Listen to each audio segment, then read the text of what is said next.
was cold. The moon cast a pale glow over Blackwood town. The wind carried whispers of forgotten tales. The air felt heavy, as if something unseen was watching. Arian, Anaya, Rohan, and Mira sat around a bonfire at the edge of town. The flames flickered in the darkness. Their eyes burned with excitement and fear. They were known as the town's adventure seekers, always looking for the next thrill. Tonight they had chosen the ultimate dare to enter Blackwood Mansion. You guys know what happened to those who went in before us, right? Mira's voice wavered as she hugged herself. Come on, Mira, Rohan scoffed. Those are just ghost stories to scare kids. But they're real, she insisted. The legend of the Haunted Jester isn't a joke. Arian smirked. That's exactly why we're going in, to prove it's just a myth. The others exchanged nervous glances but nodded. The cold wind howled through the trees as if warning them. Blackwood Mansion stood at the town's edge, towering and lifeless. No one dared to go near it. Some believed that it was alive, breathing, waiting for its next victim. The tale of the Haunted Jester had been told for generations. Bartholomew the Jester was once the royal entertainer of King Edward III in the 16th century, but the king grew tired of him, accusing him of practicing dark magic. His jokes became too eerie, too unsettling. The people feared him. As punishment, Bartholomew was buried alive in a coffin filled with laughing gas. His dying words were a curse. Those who mock laughter shall wear my mask, those who seek me shall never leave. Since then, many had entered Blackwood Mansion at midnight, but none had ever returned. It was 11:55 p.m. when the four friends arrived at the mansion. The towering gates stood rusted and bent as if something had forced them open long ago. Arian pushed open the creaky doors. A strong gust of cold air rushed past them. The scent of decay filled their nostrils. The mansion was dead silent. Dust covered the grand chandelier. Cobwebs hung like thick curtains in every corner. The wooden floor creaked beneath their steps.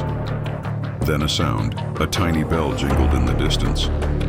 Mira's grip on Arian's arm tightened. Did you hear that? It's probably just the wind, he said, but his own heart raced. Then came the second sound, a low, eerie chuckle. It was coming from upstairs. The group climbed the grand staircase slowly. Each step groaned under their weight. The higher they went, the colder it became. Their breaths turned to mist.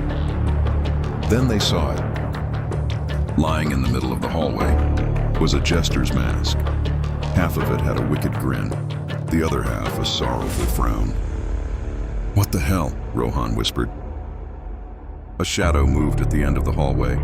A tall figure stood still, watching them. He wore a faded jester's outfit, and on his face was a cracked mask. Then he moved. The jester did not walk. He floated. His feet never touched the ground, yet he advanced toward them unnaturally fast. Run! Arian shouted. They turned and bolted down the stairs, their hearts pounding. But the laughter grew louder.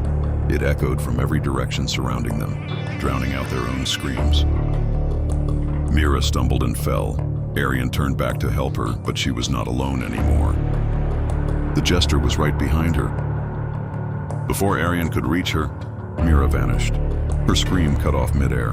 One moment she was there, the next she was gone. Only the mask remained where she had fallen.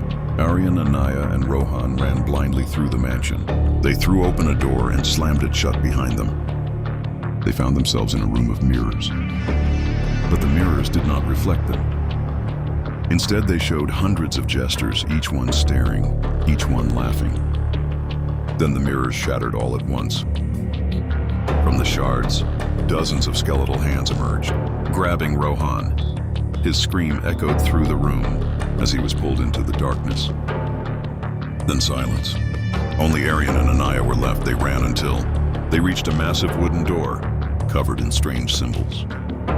Arian pushed it open, and they were no longer in the mansion. They were inside an old circus tent. A single spotlight illuminated the center, and there, sitting on a throne of skulls, was the jester. His mask had cracked further, revealing empty black voids where his eyes should be. He raised a bony hand and pointed at Arian. Tell me, do you like to laugh? His voice was not human. It was layered as if 1,000 voices spoke at once. Arian felt his mind breaking. The laughter pierced his skull, echoing endlessly. Then everything went black. The next morning, the townspeople found Arian and Anaya outside the mansion gates. They were alive, but something was horribly wrong. They were laughing uncontrollably. No matter what anyone did, the laughter never stopped. Days passed. The laughter turned to screams. Their minds shattered and they were locked away. And inside the mansion, the jester laughed too. He had found his new jesters. And the game would never end.